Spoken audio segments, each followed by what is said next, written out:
Hi, my name is Ava, and today I'm going to be talking about media addictions.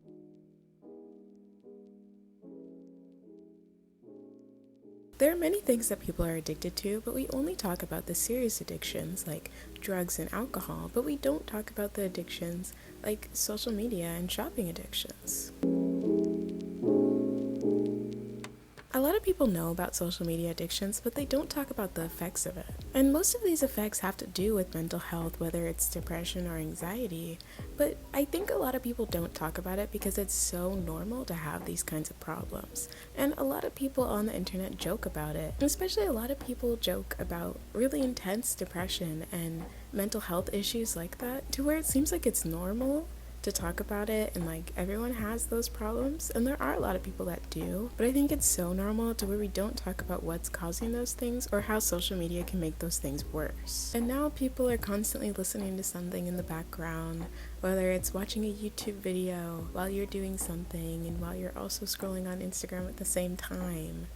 And I find myself doing that too, where I'll watch YouTube videos while I'm doing my homework, and I'll take a break, and then I'll scroll on Instagram, and then I'll keep that thing in the background, and it's just constant media playing. There's always a sound going on in the background because I don't really want to be in silence. And this isn't a new thing. When radio became accessible to a lot of people would just let it play in the background, whether they were listening to it, if they were doing something else, or even if they were at home, they would just constantly keep it on. And it's kind of how we are today, with us just constantly having shows and streaming things in the background while we're just going about our day. And it makes me think that our brains are somewhat wired to be addicted to that kind of media stimulation. And now that TikTok is so popular, people are now addicted to short form content. And this kind of content is so addictive because you're constantly seeing new things every few seconds. Because when you're just scrolling and looking at pictures, these things are slow and you can take them in easier.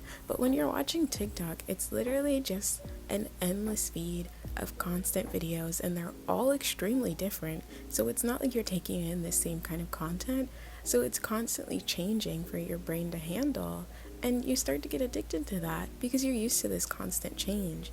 And once you go back and try to watch a movie without looking at your phone, it can be hard to focus on those things. I deleted my TikTok about a month ago, even though I knew about my addiction for a long time. I would even tell my friends, like, I am so addicted to TikTok, but I'm not going to do anything about it, because it's not going to do any harm to me. And I think a lot of other people are like that, where they realize that they're addicted to these platforms, but they don't really want to change because they like to go on these apps, but they also don't think that it's really doing much harm to them. And most of the time, you won't really realize how much something is affecting you until you lose it. It's always good to take a step back and assess how much these apps are a part of your daily life. Because there's so many people that are addicted to scrolling and to watching videos that it's just so normal to have these addictions. If you don't know how much of a hold social media has on you, try to stop using your favorite app for a day and see how many times you pick up your phone to go on it or how much you miss it.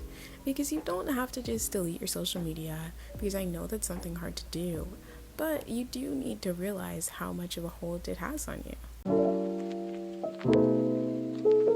There are so many ways that social media has people hooked. And another example of this has to do with stan culture. And if you don't know what this is, it's when someone is an extreme fan of a celebrity. And this usually has to do with music artists, just because they are the most connected to their fans when it comes to celebrities. And there's a lot of people that make fun of stans because they say they're just teenage girls, and that's why they're so obsessed with these people. But it goes way deeper than this. Many people don't realize how easy it is to get addicted or to create a parasocial relationship with a celebrity. Most of these people get addicted because they're constantly seeing media of this person. And a good example of this is shown with K-pop stans, because most American singers, they maybe go on tour, release a few albums, maybe post on Instagram, but they don't give you that much media to work with. But when it comes to K-pop, they're gonna go on tour every single year. They're gonna release maybe 2 albums a year. They do game shows, they do live shows, they release physical albums, they release holiday content, and they even post on their own individual social medias. So they just have so much content where if you just stumble across it and think to look into this group, then you might find yourself addicted to them. And it also seems so normal because most K-pop fans are really addicted to these people, that it just seems normal because everyone else is like that. So if you're constantly scrolling and looking at someone's pictures on Twitter for hours a day, it's normal because everyone else is doing it. And most of these fans start to get a little crazy because they're attached. They're so attached to these people that they feel like they really know them, and they feel the need to protect them. That's why when people say mean things about really big celebrities online, their stans go after them because they need to protect this person. And that's why people are afraid of a lot of stan groups, like people who stan Nicki or Taylor Swift, or the people that like Ariana Grande, because they know that they're gonna go crazy and they're gonna fight so hard for their favorite celebrity. So although you may have some true love for these people, it is also stemmed from your media addiction of them. Now this next addiction is something that a lot of people deal with, and it has to do with online shopping, because it's just so normal now to constantly buy things online and always have packages come to your door, especially because there are a lot of creators that have built their platform off of just buying stuff and showing people. And I find myself guilty of supporting people like this because I like to see these random things, because I don't want to buy that stuff, but I want to watch someone else buy that stuff. And it makes people think that it's normal to just buy a lot of stuff because they're constantly seeing creators always buy stuff, always do hauls, always get packages, so why shouldn't they be like that too? And there are a lot of people that will give you so many links. They always want to sell you something. They want to take you to their Amazon storefront. They want to give you their Amazon haul. They want to show you everything they have and give you every single link to it so you can buy it too. And I get that they're doing that so that they can make money, but it does make people consume way more than they need to. It just feels like there's always something new coming out that you have to have. You have to get the newest Dior lip oil. You have to get the newest puffy headband that you don't actually need.